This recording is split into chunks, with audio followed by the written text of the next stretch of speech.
नमस्कार दोस्तों, मैं दुष्यंत सिंह राजस्थान स्टेनो क्लासेस के यूट्यूब चैनल पर आप सभी का स्वागत करता हूं। आपका डिक्टेशन मासिक पत्रिका के अंक 36 से लिया गया है। डिक्टेशन स्टार्ट होगा कुछ सेकंड के बाद। स्टार्ट। अध्यक्ष महोदय, राष्ट्रीय रक्षा अकादमी हमारी एक सुप्रतिष्ठित संस्था है। विराम।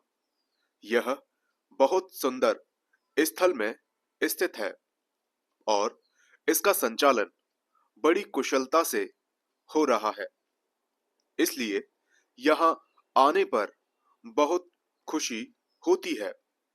विशेषतः यहाँ के प्रतिभाशाली युवकों को देखकर, जिन्होंने 51वां कोर्स पूरा कर लिया है और जो हमारी स्वतंत्रता की रक्षा करते रहने की भारी जिम्मेवारी संभालेंगे। विराम।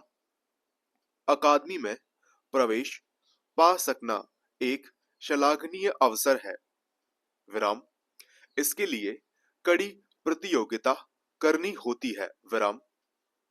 यहाँ रहकर आपको यह मौका मिलता है कि आप अपनी शारीरिक मजबूती, जोखिम से जूझने की क्षमता, मानसिक सजगता ताकि नमनीयता विकसित कर सकें तथा सैनिक व्यूह रचना और तकनीकी की बारीकियों को हृदयंगम कर सकें। विराम। आपको यह भी मालूम होना चाहिए कि कौन सी ऐतिहासिक शक्तियां सक्रिय हैं। विराम। आधुनिक युग में सैनिक नेतृत्व के लिए इन सबकी आवश्यकता होती है। विराम। एक समय था जब सैनिक के केवल शारीरिक क्षमता ही अपेक्षा की जाती थी, मानसिक सजगता की नहीं। हालांकि यह देखा गया है कि महानतम सेनाध्यक्ष अपने शारीरिक साहस के साथ साथ बौद्धिकता और सूझबूझ के लिए भी विख्यात रहे हैं। विराम। रक्षा के क्षेत्र में आधुनिकतम प्रौद्योगिकी के समावेश से विश्लेषण तथा वैचारिक समन्वय की क्षमता और भी आवश्यक हो गई है। विराम। प्रत्येक स्तर पर अफसरों के लिए एक प्राथमिक जरूरत यह है कि वह औरों का विश्वास तथा वफादारी प्राप्त कर सकें। विराम। वफादारी किसी परंपरा के रूप में नहीं प्राप्त होती। विराम। इसके लिए एक प्रकार की पारस्परिकता जरूरी होती है। विराम। जवान उन अफसरों की प्रति आज्ञाकारी होते हैं जो उनकी चिंता करते हैं तथा उन्हें किसी उद्देश्य की प्राप्ति के लिए प्रेरित कर सकते हैं। विराम।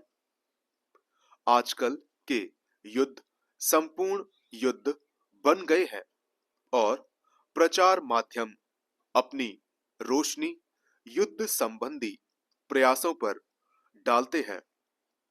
सैनिक नेता जो कुछ करते हैं वह पूरे राष्ट्र के सामने होता है। विराम।